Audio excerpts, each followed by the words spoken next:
Hey, hola, ¿qué tal? Bienvenidos al Cine de Arte. Mi nombre es Román Rangel y en esta semana les tengo un capítulo muy especial ya que voy a estar charlando con la crítica Adriana Fernández. Ella es crítica para el Reforma, además de brindarnos sus cápsulas en ADN 40. Así que sin más, que disfruten la charla. Hola, ¿qué tal? Bienvenidos al Cine de Arte. En este episodio muy especial estoy con una súper amiga, con Adriana Fernández, que me da un gustazo que haya aceptado esta invitación. Adriana, muchísimas gracias. Mi queridísimo Romy, muchas gracias por invitarme a tu programa. Qué honor para mí. No, es un honor para mí. Ya sabes que siempre que nos encontramos, ya sea en un festival o en cualquier cosa que estemos los dos, pues me encanta platicar contigo. Y para los que no sepan, pues Adriana pues es una crítica de cine que ha colaborado en Reforma, has estado en Red Radio FM y muy recientemente te he visto, no sé si es nuevo o ya estabas en ADN 40, donde Así es. ¿Sí, sí es nuevo? ¿O cómo estuvo que empezaste con ADN Pues 40? eso fue más o menos como desde noviembre del año pasado. Entonces, pues ya llevo ahí no sé cuántos meses ya, como 3 o 4 meses más o menos. Es que con esto de la contingencia ya uno no sabe ni qué día es ni cuándo vive, pero pues no, ya como 6 meses básicamente. Sí, ahí estoy cada semana hablando de diferentes estrenos. Como ves. Y lo que me encantó es que, no sé si también por esta cuestión de gracias a la pandemia no tenemos estrenos en cines, pues nos estás Ah, recomendando muchas cosas que ver por las plataformas de streaming.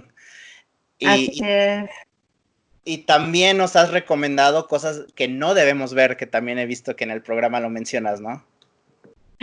Exacto, sí, porque la verdad es que uno dice, bueno, como que el tiempo es precioso, aunque uno esté mucho tiempo en casa, pues hay que aprovecharlo al máximo y pues para qué perder 2 horas de tu vida viendo Maléfica 2. Con todo el Por perdón para los ejemplo. que disfrutaron Maléfica 2, sí. Exacto, te digo, es una sugerencia, evidentemente, ¿no? Cada quien puede hacer lo que quiera, pero es nada más como, pues una opción, decir, oye, hay otras cosas mejores, ¿no? Pero al final cada quien toma su decisión.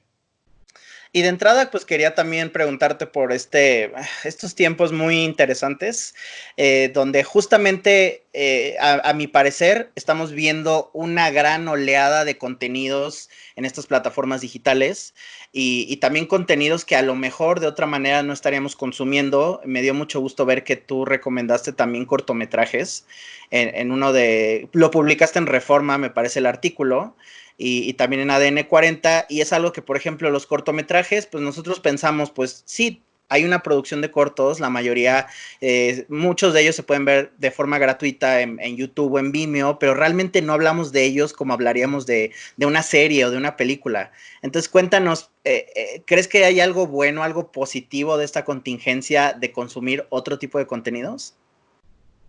Pues yo creo que sí, Romy, definitivamente es una oportunidad porque, ¿qué pasa? Que generalmente en el día a día, pues la gente no tiene tanto tiempo, ¿no? Como que, pues todo el mundo trabaja, ¿no? Tiene sus ocupaciones y después en la noche, si le da tiempo, pues a lo mejor empieza a ver una serie, a lo mejor la serie no la termina de ver, em, trata de ir al cine, si es que es cinéfilo, pues, ¿no? O por lo menos le gusta el cine, pues trata de ir el fin de semana, pero a lo mejor no consumes otros contenidos más interesantes que están ahí perdidos en las plataformas de streaming.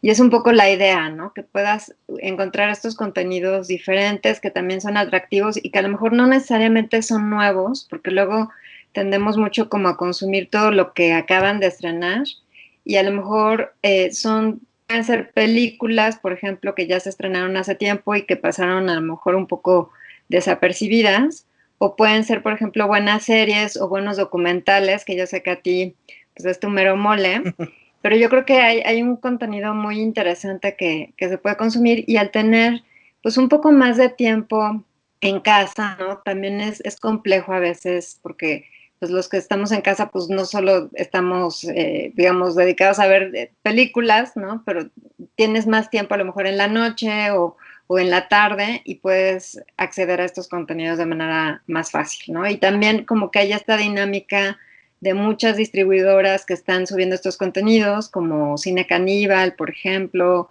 Alphaville está subiendo contenidos también para recuperar pues dinero, porque ese es otro tema, ¿no? Que ahorita con todo esto pues no están recuperando las distribuidoras sus inversiones. Entonces, pero yo creo que a la larga pues esto puede ser algo interesante, ¿no? Que la gente a lo mejor dice, oye, le voy a dar una oportunidad a esa película, a esa serie o a ese, a lo mejor, ¿no? Corto que no había visto y que ahorita pues sí tengo como más tiempo y más interés en no solamente consumir lo que me sale por el algoritmo, sino otras cosas que pueden ser pues también interesantes. Claro. Y bueno, también algo que se me olvidó preguntarte que debía haberlo iniciado es lo que le pregunté también a uno de nuestros invitados en el programa anterior, y es ¿de dónde nace para ti esta pasión por el cine? ¿Tú, hubo algún momento en tu vida donde tú te hiciste así como una cinéfila de hueso colorado? ¿Recuerdas algo en tu infancia? ¿O quizás fue algo un poquito más dedicado a algo de los estudios? ¿O tú ya cuando finalmente escribes propiamente sobre películas y reseñas? ¿Cuándo es cuando tú te conviertes en cinéfila? Pues yo creo, Romy, esto, yo creo que casi todos lo adquirimos en la infancia, ¿no? El amor al cine. Y aunque mis papás, pues les gustaba el cine, a los que más les gustaba el cine eran a mis tíos. Y yo pasaba como que largas temporadas en casa de mis tíos porque mis papás viajaban mucho, por lo menos hacían un viaje al año como de un mes, o sea, y nos dejaban en casa de estos tíos. Y a ellos les fascinaban los musicales americanos de los años 30, 40, 50, o sea, toda la época de Fred Astaire, de Ginger Rogers, de Gene Kelly y demás. Entonces, como que yo crecí con todas estas películas de los años 30, 40 y 50 de Estados Unidos sobre todo, y pues me hice como muy aficionada, ¿no? Como que me empezó a gustar mucho y obviamente pues era una época que pues apenas, ¿no? Había una videocasetera y habían como que ese tipo me acuerdo que ellos grababan todas las películas que veían en la tele, ¿no? Si no las compraban, pues las grababan y las tenían ahí como de stock y pues nos las ponían todo el día. O sea, yo me acuerdo que yo veía muchísimo cine en su casa.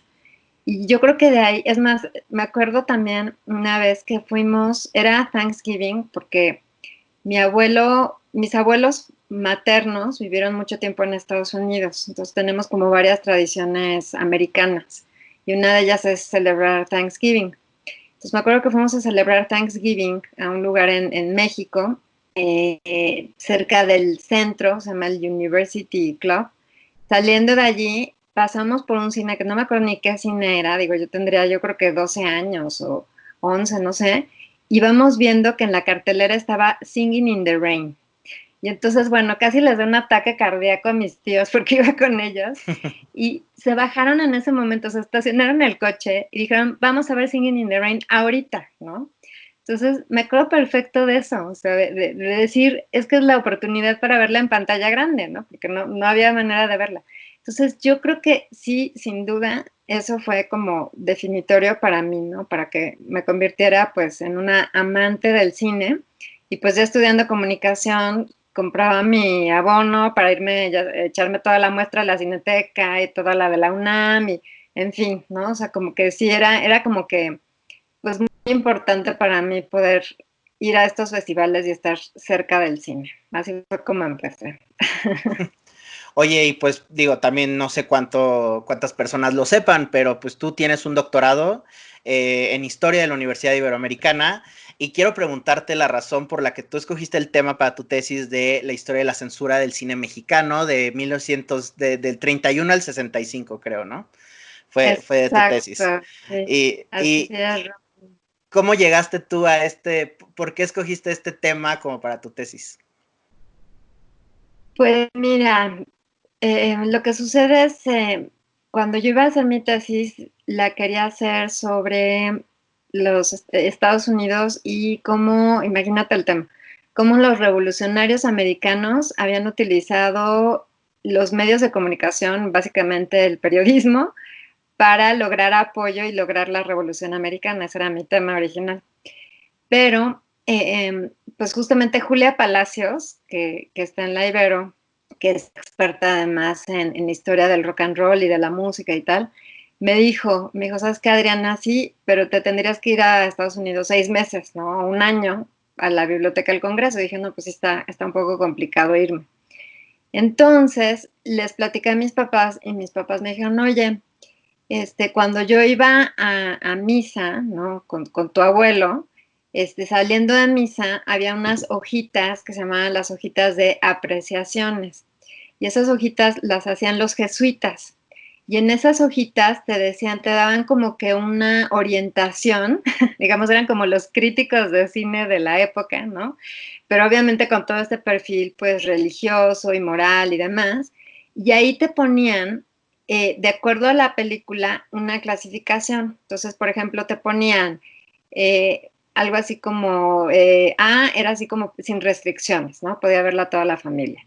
Y luego había una que era así como B3, que era así como adultos con ciertas, pues no sé, cuestiones a considerar, ¿no? Y C2 era prohibida por la moral cristiana. O sea, si le ibas a ver, estabas cometiendo un pecado, ¿no?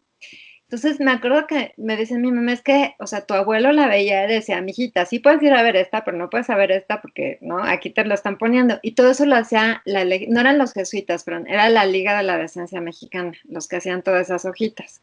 Entonces la verdad se me hizo fascinante el tema, ¿no? Dices, qué impresión que en México existiera esta censura, no solo la censura política, sino la censura religiosa y moral y la autocensura de los propios productores que decían, oye, no voy a tocar tal tema porque pues me lo van a recortar a lo mejor en gobernación o a lo mejor simplemente la gente no va a verla porque pues en la hojita de la Legión dicen que no podemos ir, ¿no? Entonces fue por eso que me interesó mucho el tema, se me hace un tema pues muy, muy interesante saber que existía la censura en México y también que existía censura en Estados Unidos, ¿no? Eso también es un tema muy interesante de los años 30, 40, 50 y ya en los 60 cambia todo porque la sociedad se hace como más secular, o sea, ya no es tan religiosa con el Concilio Vaticano II y entonces pues digamos que la gente se empiezan a abordar temas como mucho más adultos en el cine, ¿no?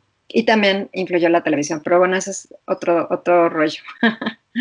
Sí, ¿Cómo y ves, es, Romy? y es un tema interesantísimo que yo creo que también tiene mucha pertinencia a la modernidad, porque hoy en día en muchos países tienen sus clasificaciones muy particulares y especialmente en países donde, por ejemplo, existe la censura en temas tabús de lo LGBT, por ejemplo, cualquier temática de película, aunque no necesariamente tenga contenido gráfico, automáticamente es inmoral y no se puede distribuir. Entonces es muy interesante Exacto. ver lo que ciertos gobiernos, por ejemplo en China, recuerdo que hasta en China he leído cosas de que si en tu película hay fantasmas, solo por sus creencias como medio esotéricas, no está Mm, permitido que haya una película con fantasmas para el mercado chino. oh, Entonces son cosas wow, muy, muy extrañas que a mí me parecen fascinantes. sí. Hasta en los Estados Unidos creo yo que con el MPAA, también hay Ujú, clasificaciones que a mí en lo personal, por ejemplo, me llama mucho la clasificación del NC-17, que es como la máxima clasificación en Estados Unidos, sí, que no, exacto. que no permiten, muchos cines no la permiten porque pues son películas que aunque no son consideradas, por ejemplo, pornográficas, pero no las quieren Ujú, distribuir por, pues me imagino que también por estos valores, ¿no? También muy institucionales que tienen, sí, pero es muy interesante. exacto. Sí, sí, sí, fíjate que lo que es muy interesante en Estados Unidos es que es una autorregulación, o sea, los propios distribuidores y los propios estudios son los que tienen su propia sistema de clasificación. Eso es súper interesante, o sea, el gobierno no se mete para nada, el gobierno americano no se mete para nada con la industria, eh, a diferencia de México, o sea, aquí en México sí Gobernación, o sea, tú tienes que, para tú exhibir tu película, Gobernación la tiene que ver y tiene que otorgarle una clasificación, ¿no? Si la pasas en un cineforo, en un cineclub y así, o en un festival, pero si es una exhibición comercial, o sea, sí te tiene que tener un tipo de clasificación. A veces que dicen clasificación está como en proceso, ¿no? O está en, pero eso es bien interesante, o sea, que los americanos no, o sea, como que ahí es muy distinto cómo se manejan las cosas en Estados Unidos y en México. Y en Estados Unidos son los propios distribuidores los que dicen, ¿sabes qué? Con estas escenas pues no la podemos poner, por ejemplo, la clasificación mejor en muchos sentidos pues es la PG-13, ¿no? Porque es una clasificación que sí pueden ver, digamos, los adolescentes sin problema y los menores de 13 pues medio con sus papás o advertidos por sus papás. Y pues una R además te restringe muchísimo las ganancias, ¿no? Porque pues va a ir, ya no es una película familiar, pero sí, o sea, hay como muchas cosas que se pueden sacar de ahí, y un NC-17 pues es un golpazo para la película en la mayoría de los casos, porque como tú dices, en Estados Unidos pues también hay como este sector muy, muy conservador, ¿no? Pues no va a ir a ver esa película e incluso se sentiría ofendido, ¿no? Si el cine pone esa película. Entonces sí, o sea, pero ahí sí me explico, es como un poco oferta y demanda en ese sentido también, ¿no? Eso me parece interesante también. En cambio aquí es un poco, yo te digo qué clasificación va a tener tu película y quién lo decide, pues unas personas que la ven ¿no? Ahí en Gobernación, en RTC. Entonces eso también es interesante. Que justamente yo he tenido un contacto con RTC, porque finalmente todos los festivales en México, en teoría, tienen que tener pues ahora sí que iba a decir un diploma, ¿no? Un documento donde RTC clasifica todos los títulos que se presentan en un festival de cine. Y en un festival de cine, ese proceso, tú mandas tus screeners, ellos los ven y te dan tu clasificación sin decirte razón, ¿eh? Te dicen es A, es B, es C, ¿no?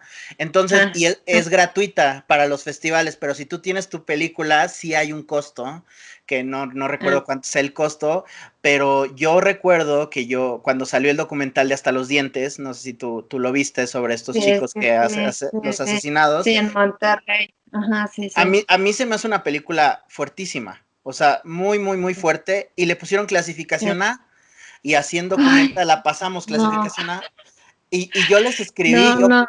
yo personalmente te lo juro, a la persona cuando estaba en RTC y le dije, miren, obviamente pues yo no tengo nada que ver con la película, yo no voy a decirle nada, solo me gustaría que me explicara por favor cómo llegaron a que fuera clasificación A hasta los dientes.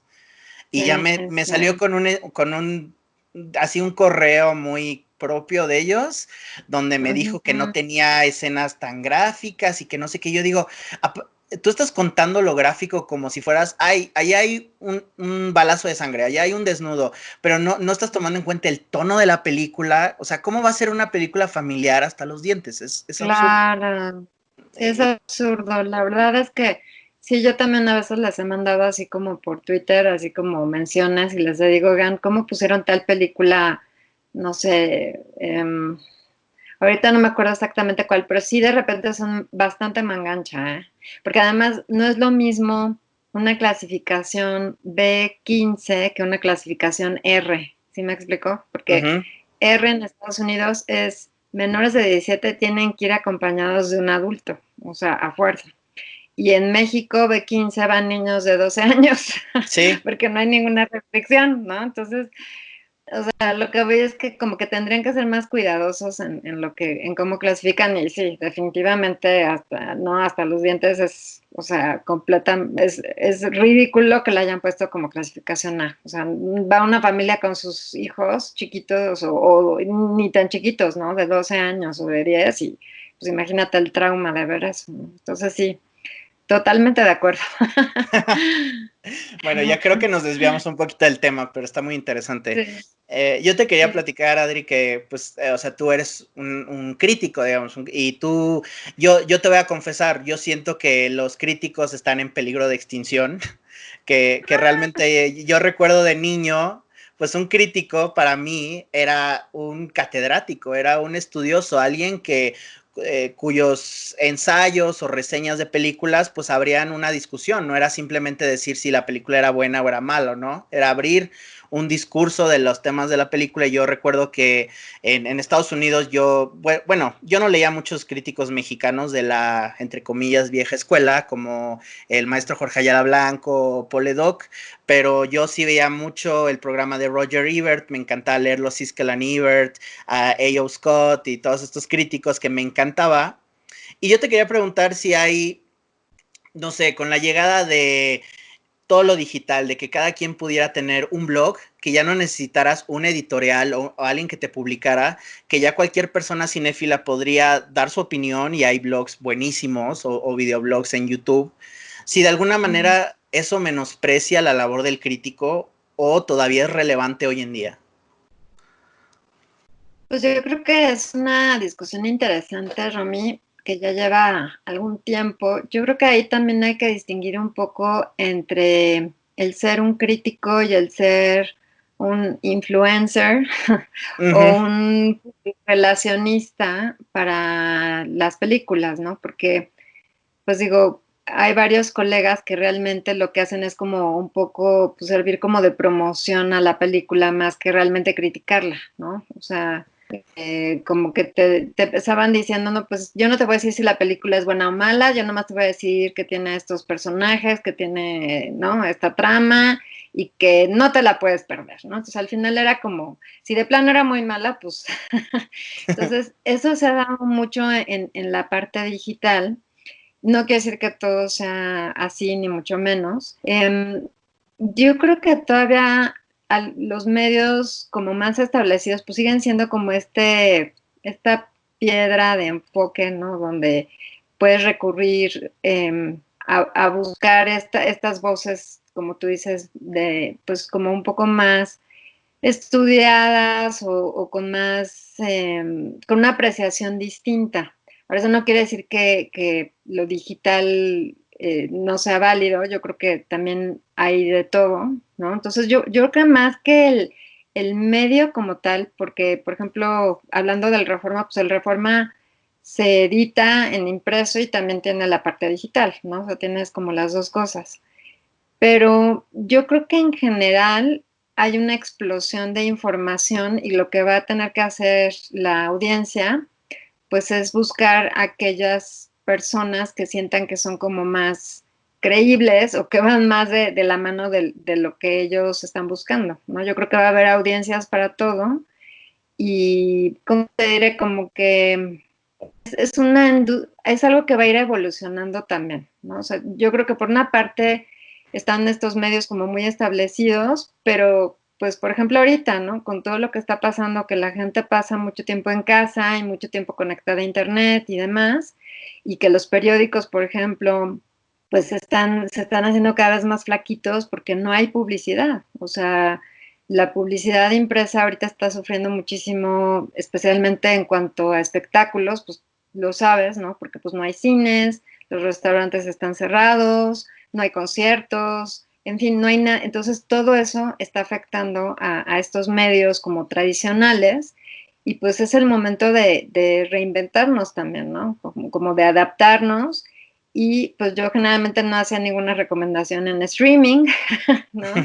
Y tampoco hablábamos mucho de cortos, pero no porque no quisiéramos, sino porque nuestros editores deciden, que esa es otra cosa importante, ¿no? O sea, los editores son los que finalmente nos dicen, a ti te toca tal película, a ti te toca tal otra, y ahorita pues ellos mismos están viendo cómo están las cosas y estamos tratando de adaptarnos, ¿no?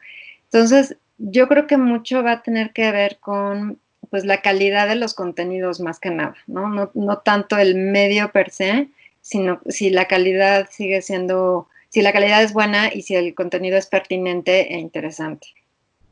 Claro.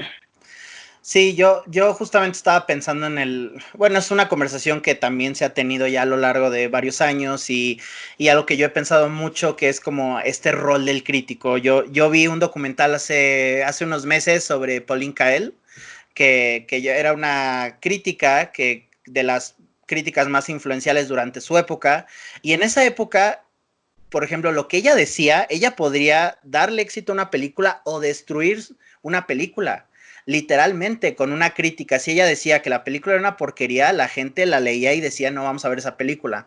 Obviamente los tiempos han cambiado y creo que también existe esta creencia bastante absurda en mi parecer, que el crítico es un snob, es alguien elevado, alguien que le gusta el cine de arte, ¿no? El cine de festival y que odia todo el cine industrial, todo el cine comercial de Hollywood.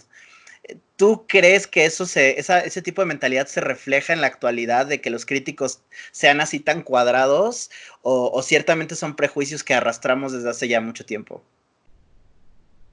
Pues mira, ¿qué te diré, Romy? Yo creo que hay de todo. O sea, yo sí tengo algunos colegas que les chocan las películas de superhéroes, pero nomás porque son de superhéroes. Me explico, o sea, como que Ajá.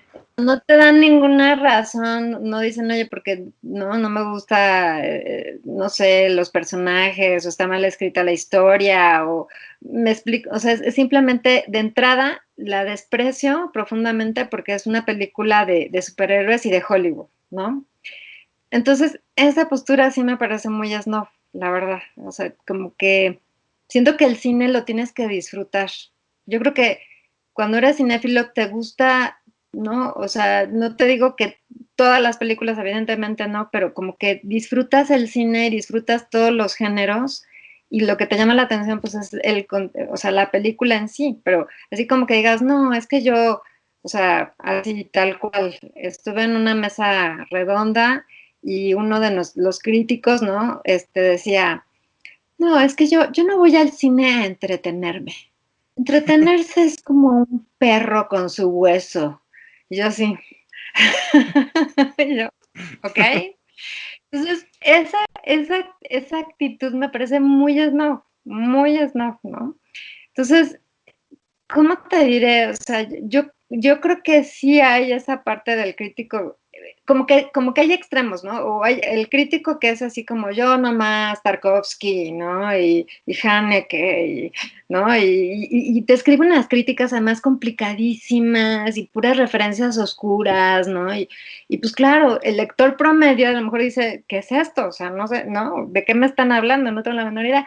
Y luego hay el otro extremo, que es a lo mejor que te digo que es como un public relacionista de la película, ¿no? Y ay, qué padre la película, y ay, me explico, o sea, entonces yo creo que, pues, como que suena muy cliché eso del justo medio, pero como que un crítico disfruta el cine y no, digamos, yo lo que sugiero siempre es, o sea, no utilizar este lenguaje oscuro y muy técnico, ¿no? Porque pues mucha gente, no, mi sensei, y te van a decir, ¿qué? O sea, la gente común y corriente no sabe qué es eso. No sé si me explico. Entonces Sí. yo creo que lo que tienes que hacer es disfrutar el cine y dar tu mejor opinión, ¿no? O sea, dar tu mejor opinión, lo que tú creas, que seas también como honesto, ¿no? Ya me estoy yendo por otros. Pero luego también es todo el mundo, no, es que esa película es lo mejor que he visto en mi vida, ¿no? Y tipo de regadas. Ok. Ajá. Y yo las veo y me quedo así con cara de signo de interrogación, ¿no? Yo digo, o sea, no todas, ¿verdad? Pero Post Tenebras Lux, por ejemplo, no se me hace muy pretencioso. Entonces, Sí. siento que a veces es como una pose, ¿no? O sea, siento que a veces es como una pose y es como que el rey no tiene ropa, pero yo voy a decir que sí, que es lo mejor que he visto, porque si no, me van a ver mal, ¿no? Y en cambio, si hablo bien de la película de superhéroes, van a decir, ay, qué bárbara, no tienes buen gusto, ¿no? No sé, entonces sí existe ese crítico muy snob y también existe el crítico que, ¿no? Que le gusta el cine y lo disfruta y quiere dar como pues, su mejor opinión, ¿no? Que esto me da lugar a un ejercicio que tú participaste, que yo no tuve el placer de ver, no sé si se podía ver, que fue esto del Salón de la Crítica, donde hablaban de la película de Mother, que digo, no quiero meterme en el tema de Mother, pero yo te quería preguntar este ejercicio donde pues me imagino que todos los que mandaban la crítica en su mayoría eran jóvenes, entonces que también es interesante también leer la voz de gente más joven, de estos cinéfilos que seguro tienen algo que decir, y la película pues nos guste o no, pues sí da de qué hablar, o sea, eso siempre lo voy a admitir. Pero tú, ¿cómo sentiste este proceso? ¿Cómo llegaron también a esta, como, digamos que, no quiero decir el premio a la mejor crítica, pero pues sí, hubo alguien que ganó, ¿no? Un premio, o lo Sí, sí, publicaron sí. en su página. Pero, Así ¿cómo es. cómo lo sentiste tú? ¿Cómo crees que es valioso también este tipo de ejercicios con estas películas? ¿Y quién escogió la película? También te quería preguntar. Obvio la escogí yo. Ah, muy bien. Yo la escogí. Muy bien. No, como tú dices, tenía que ser una película que se pudiera ver fácilmente, que se pudiera ver en alguna plataforma y pues Netflix es la plataforma más común y corriente, entonces pues fue esa película. A mí me llamó la atención además porque pues es una película, como tú dices, es muy controversial, ¿no? Entonces hay gente que le gusta mucho y hay alguien que se le hace la porquería más grande, o en fin, ¿no? Como que o se está riendo de mí Darren Aronofsky, o en fin. Pero como tú dices, no te deja neutral, ¿no? O sea, o la amas o la odias, pero no te quedas así como, ay, sí me dio igual y no pensé nada, no, motiva mucho la conversación. Entonces dije, por eso se me hace una buena película para criticar, porque va a haber como que críticas positivas, negativas, en fin. Y como se hace, pues es, revisas muchas cosas, ¿no? Revisas pues toda la parte de la redacción de la crítica, el contenido de la crítica, como tú dices, o sea, que sí abra la conversación y también que sí te dé una guía, porque si te hacen un ensayo, pues tampoco es una crítica, ¿sí me explico? O sea, como que finalmente sí tienes que orientar un poco al lector para saber ese lector qué hacer, o sea, si la ve o no la ve, ¿no? O si se queda intrigado o no se queda. Y pues la persona que ganó hizo, la verdad es que tenía una pluma muy fácil, que es lo que te digo que me gusta, ¿no? Porque alguien mandó una crítica así como también como muy oscura, con un vocabulario como pues muy complejo y como demostrando, ¿no? Demostrando, ay, sé mucho, ¿no?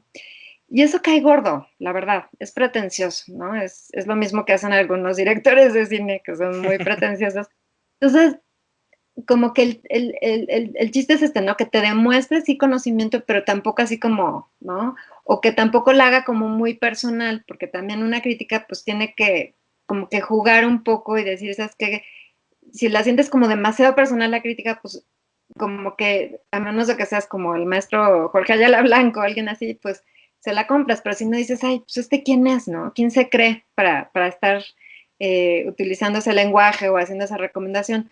Entonces, es complicado, pero pues de las 6 que leí, digamos que 3 estuvieron muy bien, 2 escritas por mujeres, lo cual también me da mucho gusto, porque ese es otro tema, ¿no? Que en este mundo de la crítica pues no hay tantas mujeres, y 2 de ellas mujeres, y la verdad, interesante lo que pusieron.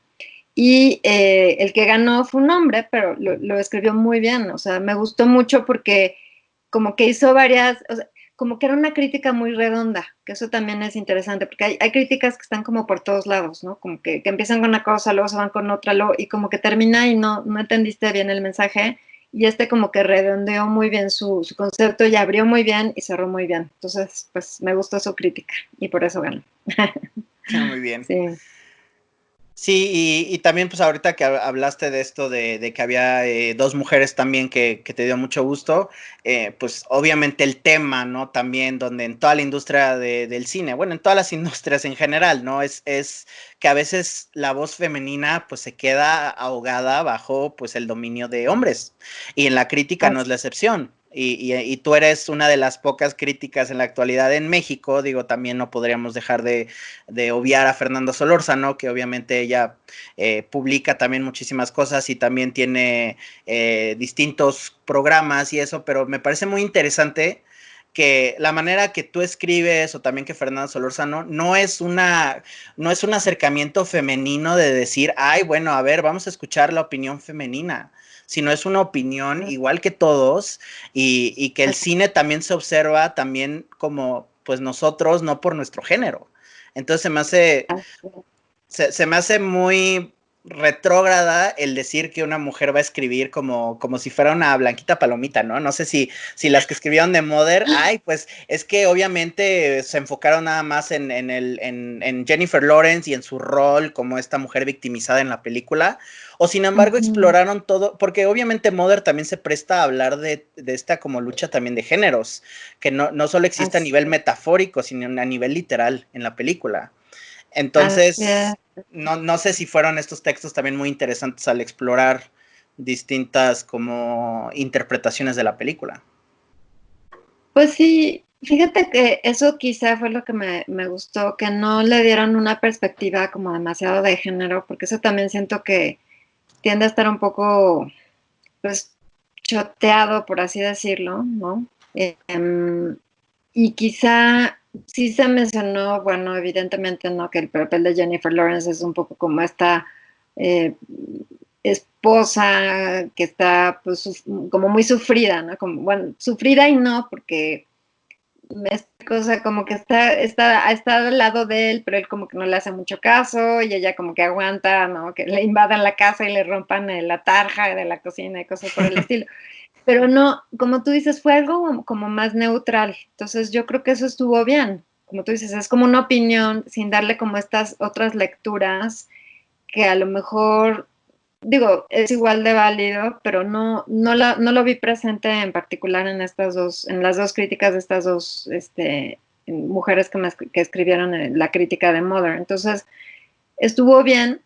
Y yo creo que lo que es interesante en general es que sí hay películas quizá que a lo mejor tienen una mejor calificación cuando son películas de mujeres y la mujer escribe sobre esa película, ¿no? Entonces, Ujú. por ejemplo, estoy pensando en la película esta que es como Ocean's 13, no es Ocean's 13, es Ocean's 7, no, la que salió Sandra Bullock Ajá, y Ocean's 8, creo. Ajá. Ocean's 8. Yo decía es un número que Es por ahí no va, es por ahí va. Ocean's 7, pero tampoco, yo no sé en qué número voy. Y a mí, por ejemplo, me divirtió mucho. O sea, se me hizo una película muy simpática, me gustaron los papeles ¿no? de las dos protagónicos y todos los demás. O sea, me la pasé bien. Y como que luego me di cuenta que como que muchos hombres que escribieron no les gustó tanto, ¿no? Como que se les hizo así medio chafona y tal. Entonces, ahí a lo mejor sí puede haber algunas diferencias, ¿no? O qué te diré, pero también es un poco relativo, es un poco relativo. A lo mejor volvemos a caer como en estos patrones, ¿no? Y tratas de descalificar a cómo escriben los hombres y cómo escriben las mujeres, pero evidentemente sí hay temas a lo mejor que pues los sientes como más cercanos. Esta película donde Charlize Theron tiene un bebé, que tiene dos niños y tiene un tercer bebé, Sí. que es una muy buena película, ¿no? Y pues todos los que hemos Excepto tenido por el bebés. final, excepto por el final. Esa película, el final, digo, es un gran spoiler, pero a mí no me pareció que funcionó seguramente sabes de qué giro estoy hablando en esa película, Ajá, sí, sí, pero a sí, mí en sí, lo sí, sí, personal lo odié porque en sí es un retrato brutal de ser madre, ¿no? Y ella era sí, una madre que aunque sí tenía su pareja, sí tenía pareja, ¿no? Pero no, yo sentía que no la ayudaba en sí, nada, sí, que la sí. pobre mujer tenía que cuidar de sus hijos, y estaba entrando también por una crisis emocional muy fuerte, pero sí, Ajá. perdón, pero es que esa película sí, sí, ¿cómo se llamaba? Ahorita, Sí, híjole, Soli, no me acuerdo. Es el nombre, no es un nombre, no me acuerdo. Es el nombre de la ayudanta, ¿no? Bueno, de la que llega ya a trabajar con ella. Sí. Sí, exacto. Pero fíjate que a mí sí, porque pues es como un hecho que, por ejemplo, que las mujeres muchas veces tienen depresión postparto muy fuerte. O sea, sí es algo real, ¿no? Entonces, pues a lo mejor una depresión así, pues no queremos spoilear, ¿no? Pero puede detonar algo como lo que suceda, ¿no? Entonces, pues no sé, por ejemplo, ¿no? Entonces, a lo mejor ese tipo de películas, pues yo las siento como cercanas, porque pues ya, ¿no? Tengo como esa experiencia, por así decirlo. Y digo, no soy esquizofrénica, Qué bueno, qué bueno. pero, o qué te diré, bueno, una que me impresionó muchísimo fue la de tu ídolo Lynn Ramsey, ¿no? La de Uy, We Need to Talk About Kevin. Hijo, o sea, es así, qué impresión, qué película, ¿no? Y sí, como que se me hizo muy realista también la posición de ella de que yo no quería a este niño, o sea, desde el principio siento como un rechazo, ¿no? O sea, como que este tema de sentir la afiliación maternal, pues quizá no siempre sucede, ¿no?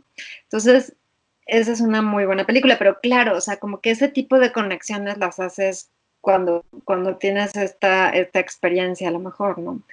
Entonces, pues no sé, eso definitivamente a lo mejor puede influir, pero lo que me gusta a mí en el Reforma, por ejemplo, yo empecé escribiendo mucho eh, comedias románticas, ¿no? Porque la editora que tenía en ese entonces me decía, ay, sí, tú escribe de niños, porque pues mis niños además chiquitos, y comedias románticas. Y yo decía, oye, pero pues yo quiero escribir películas, ¿no? Sobre películas, las de arte, ¿no? Las que están nominadas al Oscar. Y entonces como que, ¿no? Poco a poco me fueron soltando y pues hoy ya escribo de todo. O sea, escribo de cine de superhéroes, películas de arte, románticas, infantiles, de terror, o sea, qué bueno, ¿no? Y qué bueno que sea parejo en ese sentido y que no porque soy yo, no sea yo mujer o sea hombre, ¿no? Nos den ciertos géneros femeninos o ciertos géneros masculinos, ¿no? Que no me digan, ay, no, tú de Rápidos y Furiosos no, pero que lo escriba tu compañero o tu colega, ¿no? Entonces, eso no sucede en el Reforma y eso me da mucho gusto, la verdad. Sí, claro. Y justo estábamos hablando con una amiga mutua, con esta Cris Lata. Ah, sí, sí, sí. Va a haber un programa o sea, un podcast que me invitó y va a ser la siguiente semana sobre estos contenidos dirigidos particularmente a hombres o a mujeres, ¿no? Como estos estereotipos de que si tú eres niña, juegas con las Barbies y los vestidos y niños juegas con los Hot Wheels. O ves películas, por ejemplo, estábamos hablando de Mujercitas, que para mí es una película muy especial, la versión de los 90 con Winona Ryder, Ah, y la historia siempre ha resonado mucho porque a mi mamá le gustaba, y obviamente sí ujú, es una película con un enfoque femenino, pero no por eso me va a dejar de gustar a mí como hombre, porque tiene temas exacto, universales. así Entonces, es. ese es el tipo de cosas que también, francamente, estos estereotipos de, no sé, Rápido y Furioso es para niños, ¿no? O Frozen es para niñas, nos damos cuenta que no es cierto, son bastante universales, a pesar de que sí tienen los estereotipos, pues sí, de género también, que obviamente explotan, ¿no? Porque pues en Rápido y Furioso pues son los hombres de acción y las mujeres pues sí están a veces sexualizadas y los coches, etcétera, Ajá, etcétera. Pero no, esa, pero no por ello tú lo dejas de disfrutar, o sea, tú le ves otros atributos que quizás no es el público target, pero de todos modos se aprecia por otras razones. Y entonces, exacto. a lo que voy y algo que también me parece interesante y me gustaría preguntarte, tú también que te ha tocado escribir de películas pues muy populares, muy grandes, de Marvel, de Pixar, de películas familiares, ¿cómo tú te has topado con la reacción de lo que son los fanboys? Esta gente, esta fanaticada extrema donde cualquiera que opine en contra de su superhéroe favorito te está atacando como de, tú no sabes nada, ¿no? Y no sé si te ha tocado a ti personalmente un ataque de alguna de estas personas, pero ¿tú crees que también esta toxicidad que se ve mucho en redes sociales, porque pues la gente ventila sus frustraciones en Twitter por alguna extraña razón, ¿tú crees que está justificada o debería haber un límite o esta gente es tan cerrada que no puedes tú argumentar nada porque en su cabeza dicen esto es lo más grandioso que he visto porque sale Batman y me encanta Batman o porque es de Star Wars y me encanta Star Wars? ¿Tú cómo ves eso? Eh, pues mira, me pasó con Superman, la película que es del 2014, ¿no? La que de hecho van a remasterizar y no sé qué, la de Man of Steel, ¿no? La Bah, de... la odié, sí, sí, sí. Ok. Oye, yo también la superodié. Ahí no escribí para el Reforma, pero hice una videocolumna para, ¿cómo se llama? Es más. Y me acuerdo que pues decía que era, ya sabes, una mugre y que estaba pésima y no sé qué. Y me acuerdo que sí me dijeron, tú vete a la cocina, tú no sabes Ay, nada de cine. aparte, Pues sí se ¿cuántos años enfurecieron. tienen? Parecen ancianos de, no sé, de los años 30 donde la mujer tiene que pertenecer a la cocina. Ay, Dios mío. Sí, no, bueno, me dio como risa, pero yo dije, híjole, no, pues sí está. Me pasó esa vez y luego me pasó, creo que con El Hobbit, que no soy nada fan ni del Señor de los Anillos, ni del Hobbit, ni, porque es toda una cosmovisión y toda una saga muy especial, pero a mí francamente me aburre mucho y nunca leí ningún libro de ellos ni nada. Y entonces fui a ver unas de las del Hobbit, no me acuerdo cuál, creo que vi las dos, eran tres, ¿no? En total, entonces creo que vi la dos y la tres. Y por alguna razón dije que uno de los personajes era el tío de no sé quién y no era el tío, era el papá o algo así, ¿no? Bueno, o sea, desgarrándose las vestiduras. ¿Cómo no conoces a los personajes? Si fulano es el papá, no es el tío, no sé qué yo, ok. O sea, como que no, o sea, lo demás era lo de menos, pero el hecho de que no dominara yo perfectamente a todos los personajes de la saga, que eran miles además, porque son como muchos personajes, bueno, eso fue así como lo más insultante que yo podría haber hecho de eso, ¿no? Entonces, sí, de repente te toca gente que es como muy intensa. Estoy tratando de acordarme de alguna otra situación así relacionada con los fanboys, pero creo que han sido esas dos. De repente, alguna otra película, no necesariamente de estas de fanboys, pero alguna otra, por ahí de repente en el Reforma ponen comentarios y entonces decía, es que nada le gusta. Y yo dije, ay, oye, Se al ve que no te contrario. leen. No, no me gustó, creo que no me gustó, no me acuerdo si era Stuber. Stuber es esta donde es uno que lo contratan para que sea como, ¿no? Como que usan el Uber, ¿no? Ujú. Stuber. Digo, se me hizo así como muy, pues medio vulgar y medio así como sin chiste. Y bueno, ay, no, es que, ¿por qué la ponen a ella a criticar esas películas? Así, ¿eh? ¿Por qué la ponen a ella a criticar esas Ay, películas? Entonces, ah, bueno, pero pues, mira, son gajes del oficio. O sea, yo creo que al final no me lo tomo para nada personal, ni mucho menos.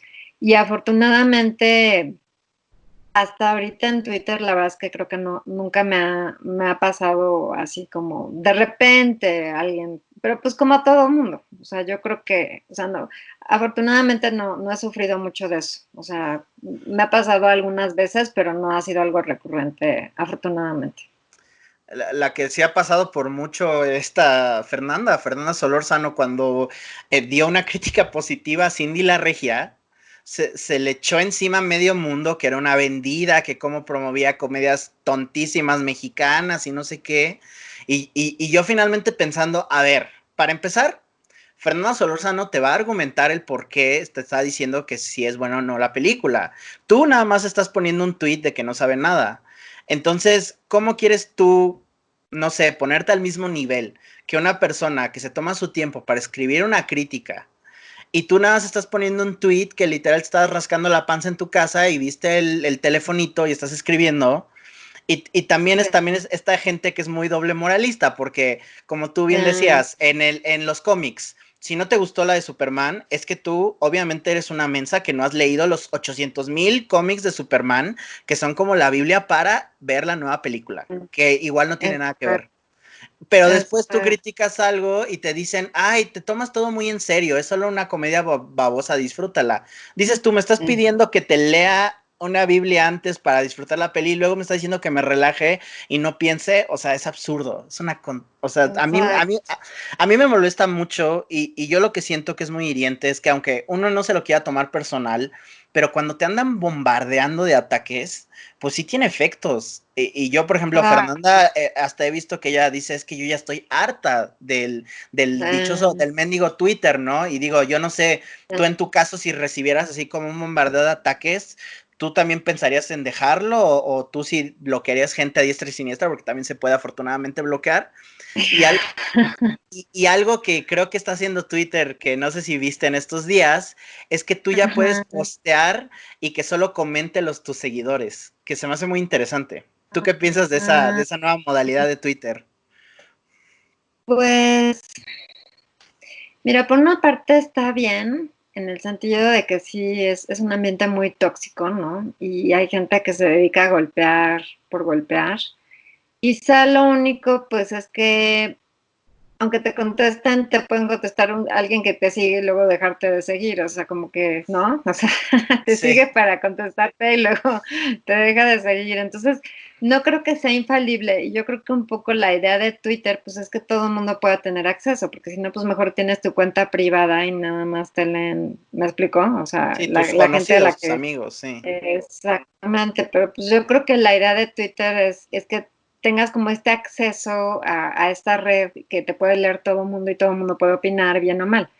Pero sí entiendo que, pues sí, el caso, lo que acabas de mencionar de Cindy la Regia, yo también me sorprendí. Yo dije, bueno, ¿de dónde sale esta como, pues, animadversión, ¿no? O sea, ni que, me explico, o sea, como que no entendía yo bien. Y yo creo que desgraciadamente también tiene que ver pues con otras cuestiones más políticas, que yo sé que no, no vamos a hablar de eso, pero a lo mejor ciertas expresiones que ha hecho Fernanda, pues a lo mejor a mucha gente no le han caído bien y entonces como que se la agarra por ahí, ¿me explico? O sea, como, no sé, pienso, porque de otra manera, pues como que no te explicas que haya tanto encono, ¿no? Por una película, o sea, no lo veo, no sé, es un mundo medio oscuro, la verdad, el de Twitter, Bastante. ¿no? Es muy divertido.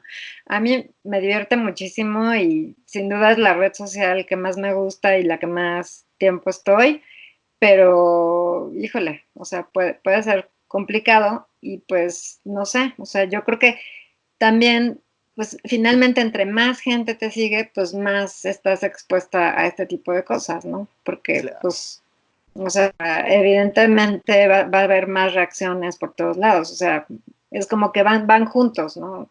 Entonces, pues si a lo mejor no tienes tantas interacciones, pues no recibes esta cantidad de, ¿no? O sea, pero en especial sí fue como muy virulenta esa respuesta y coincido contigo, o sea, como que dices, bueno, ¿por qué se toman las cosas tan en serio, ¿no? Y sobre todo tú dices como, no, alguien que perfectamente puede defender bien su punto y ¿no? Pues alguien muy respetado, o sea, como alguien que, como tú dices, está de repente, le voy a contestar esto, ¿no? Pero, pues, bueno, no sé, es complicado, es parte de lo que es Twitter al final, yo digo. Sí, uno tiene que tomarlo con todas sus negatividades. Yo también soy muy fan de Twitter y yo atribuyo que creo que en parte, por ejemplo, yo te conocí por Twitter inicialmente y ya después nos encontramos en festivales y eso, pero yo mucha de la Así gente es. que sigo y que pues puedo llamar también amigos, pues de cierta forma yo se lo debo a Twitter y por eso a mí me encanta. Pero sí he notado yo también obviamente están los bots, están los trolls, toda esta gente que pues nada más como que existe también como para nada más picar el panal, ¿no? O sea, como que crear falsas controversias o los famosos fake news también, ¿no? Que tanto se difunden en Twitter, pero me parece a mí absurdo tomarte tan en serio una película. Yo, por ejemplo, a mí no me gustó Cindy la Regia. A mí no se me hizo Ujú, buena, aunque sí le valoro que tiene más mérito que una comedia babosa de Martí Gareda, por supuesto. O sea, ujú, eso lo veo, así pero es. no por ello la hace buena película. Pero de todos modos, tantas veces que yo he estado en contra, en mi opinión, con la de un crítico, un amigo, pero pues es como que más bonito discutirlo en persona, ¿no? Así como decir, ay, Adri, Ah, no me gustó Mother, ¿no? Y a ti sí, a ver por qué. Y obviamente es más civilizado y es bonito, claro, pero tweets así y atacar personalmente, porque ni siquiera son ataques tanto a lo que a la hiciste en como crítica, sino te están atacando a ti, así de tú no sabes nada, tú eres esto y esto, y se me ah, hace, o sea, se me hacen golpes bajos, se me hace como un bully en la escuela, ¿no? Lo equivalente. exacto. Y, No, y y además se dejan venir de a montón, o sea, es como muchísimos al mismo tiempo y todos golpeando, y pues sí, o sea, eso es nefasto, o sea, eso no, pero, pues, ¿qué te diré? O sea, yo creo que sí, está mal hecho, pero así es Twitter, ese es el problema, ¿no? Como que, claro. a ver cómo funciona este tema ¿no? De que si me sigues me puedes contestar y si no me sigues no puedes. Pero te digo, a lo mejor va a haber gente que diga, "Ay, pues te sigo para contestarte y luego te dejo de seguir", ¿no? Y No es lo sé, no mismo, sé. ¿no? No sé. Ya es lo mismo. Entonces yo creo que, y entonces sí no lleva a ser una red muy distinta, o sea, no va a ser para lo que está creado Twitter, que es poder tener como esta interacción directa con personas que, como tú dices, a lo mejor no las conocías y ahora ya las conoces más y puedes además tener toda esta conversación. O sea, la idea de Twitter es eso, ¿no? Que puedas tener como esta conversación, y poner los temas a discusión y que la gente pueda dar su opinión también, pero sin agresión, evidentemente. Y déjame decirte que la gran mayoría de gente que yo he conocido personalmente, y hay veces que ciertos amigos son muy controversiales en Twitter y puede creer gente que es nefasta, ¿no? Así algunos dicen, pero en la vida personal los he visto y son súper amables y buenos, y en Twitter pareciera que, no sé, se convierten en otros individuos. No quiero mencionar nombres, pero sí se me hace muy curioso decir, pero es tan linda esa persona en la vida real, ¿por qué se está peleando con medio mundo? No sé. Pero bueno, no vamos ya a tocar ese tema. Y ya para cerrar, que ya vamos casi a una hora y está muy buena la plática y me da mucho gusto, pero Sí, sí, sí. quería yo platicarte de un tema que es súper actual, que es súper, pues también controversial, importante, que es lo de este recorte de los fideicomisos, más bien, sí, eliminar los fideicomisos del Fondo de Inversión del Cine aquí en México por Morena, por el presidente, y es esta cuestión de que hace unos días María Novaro, la directora de el IMCINE, pues tuvo esta charla, no sé si tú tuviste la oportunidad de verla, creo que antier, sobre, con Natalia Beristain, esta directora mexicana, sobre justamente lo que iba a pasar con los apoyos, como el Foprocine y otros, y pues María Novaro, pues yo he tenido la oportunidad de escucharla también en persona, pues es muy diplomática y obviamente pues asegura que todos estos fondos están siendo protegidos, pero pues hoy salen con la noticia de que en el Congreso quieren pasar esto y pues es como un atentado contra la industria del cine. Y ya vi que en Twitter hasta Guillermo el Toro ya está como liderando, ¿no? Así ya se puso la playera de que cómo hacen esto y de que va a afectar terriblemente a los futuros cineastas. ¿Tú tienes alguna visión optimista del futuro con esto o pesimista? Ay, Romy, es un tema bien complicado. Mira, yo creo que, bueno, así como que regresando un poco en la historia, hubo una época en que no había ningún tipo de apoyo al cine. O sea, por ejemplo, en los años 40, realmente los productores conseguían su lana, hacían sus películas y las películas ganaban y recuperaban su dinero en taquilla, ¿no? ¿Qué fue lo que pasó? Que después entró el banco cinematográfico y pues empezó como a patrocinar estas películas y se volvió todo un rollo, una maña del gobierno, etcétera, ¿no? Ahora, claro, en los años 40, pues teníamos la coyuntura con Estados Unidos, que Estados Unidos estaba saliendo de la Segunda Guerra Mundial o estaba en la Segunda Guerra Mundial, entonces no estaban produciendo más que puro cine bélico, de propaganda. Bueno, hacen otro tipo de cine también, pero bueno, fue como la época de oro, ¿no? Pero yo siempre me ha molestado un poco la incidencia del gobierno en el cine, la verdad. O sea, siento que, pues, ¿qué te diré? Y dadas las actuales circunstancias, siento que hasta se podría convertir como en un cine propagandista, ¿no? Que es lo que sucedió, por ejemplo, en China con la Revolución Cultural, con Mao, pues, o sea, las películas que se hacían todas eran a favor del régimen y te digo todo esto porque de repente empezó a circular que a no sé quién ya le habían caído con los impuestos, ¿no? Porque había hecho un documental en contra del presidente y cosas por el estilo. Entonces, a lo que voy es como un arma de doble filo. El cine es carísimo y cuesta mucho dinero hacer una película y cuesta muchísimo esfuerzo y lo que recupera pues el productor y el director es casi nada, ¿no? Después eso lo sabemos. Entonces yo sí creo que sí se necesitan esos estímulos, ¿no? Esos estímulos fiscales sobre todo y sí siento que es una estocada terrible lo que está sucediendo, pero no sé qué decirte, cara. Yo espero que logren salvarlo, porque pues ya si Guillermo del Toro se mete, yo creo que eso fue muy bueno, ¿no? Porque pues él tiene una reputación internacional y demás, pero pues han pasado tantas cosas y se han quitado tantos apoyos a cosas tan importantes durante este gobierno que no sé qué vaya a pasar. Espero que no lo quiten porque sí creo que va a ser pues la muerte de muchas cosas, de mucho, por ejemplo, los documentales, ¿no? O sea, los documentales yo creo que pues es un género complicado, es muy interesante. Ahí yo creo que los que podrían salir un poco al quite pues serían las plataformas, o sea, como Netflix, por ejemplo, como Amazon, y que ellos pues invirtieran en estos proyectos si es que no aparecen los estímulos por parte del gobierno. Entonces, pues, ¿qué te puedo decir? Siento que es, ahorita siento que hay una gran incertidumbre.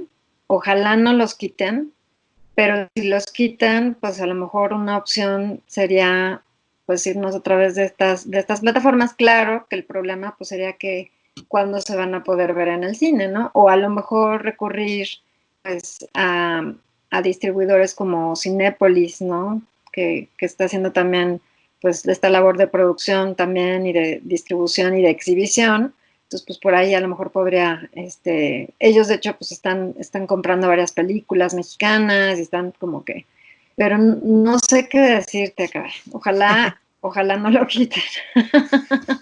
No sé tú qué opines. Estoy igual, o sea, finalmente, a mí lo que me da también tristeza es yo generalmente de política me alejo y ya hasta cuestiones de todo lo que tiene que ver con este virus, también ya me tienen así un poquito, es que no sabes si reír o llorar, ¿no? Entonces, cuando todavía le añades esta cuestión económica que viene muy fuerte, no solo a nivel nacional, sino a nivel mundial, pues sí me deprime mucho pensar en estas cosas, en estas faltas de apoyo, pero también lo que me da como, como tristeza es las opiniones de la gente, porque regresando a Twitter, yo he leído comentarios donde dicen, pues, ¿qué tiene? O sea, pues que les quiten el dinero, al fin de cuentas están haciendo la nueva de Derbez. O sea, ese es el cine mexicano que la gente que no ve el cine de festival, los documentales o estas películas que luego ganan en Morelia, pero que tienen una distribución muy limitada y que finalmente pues se pierden. La gente tiene como la idea de que el cine mexicano es pura comedia babosa. Entonces, a mí me da tristeza que de todos modos, o sea, sí va a ser una pérdida muy grande, pero yo de chico recordaba los tiempos oscuros también para el cine mexicano durante los años 90, donde no recuerdo si en el 97 o 98 había 8 películas que salieron en un año. Solo 8.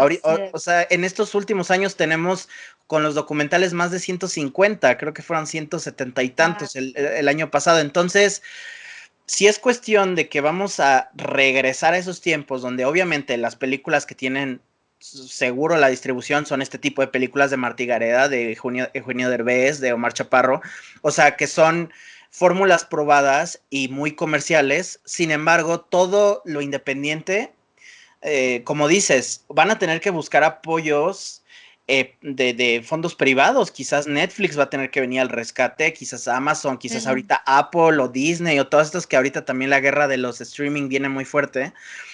Pero yo también digo, si por ejemplo, de mi lado, donde yo pues abogo mucho por el documental mexicano, que siento yo que todavía es de lo mejor que produce este país, pues no sé, me preocupa no tanto la producción de cine de documental, porque el cine documental es relativamente barato de producir. Pues finalmente no se necesitan muchos recursos, pero ¿de qué sirve hacer una película que nadie quiere distribuir? Y eso es a mí lo que me preocupa, que si todos estos fondos que sirven para que también la película no solo tenga como que ayude para la producción o postproducción, sino para la difusión de la película ya no existen, pues menos la gente va a ir, si de por sí no ven, no los ven.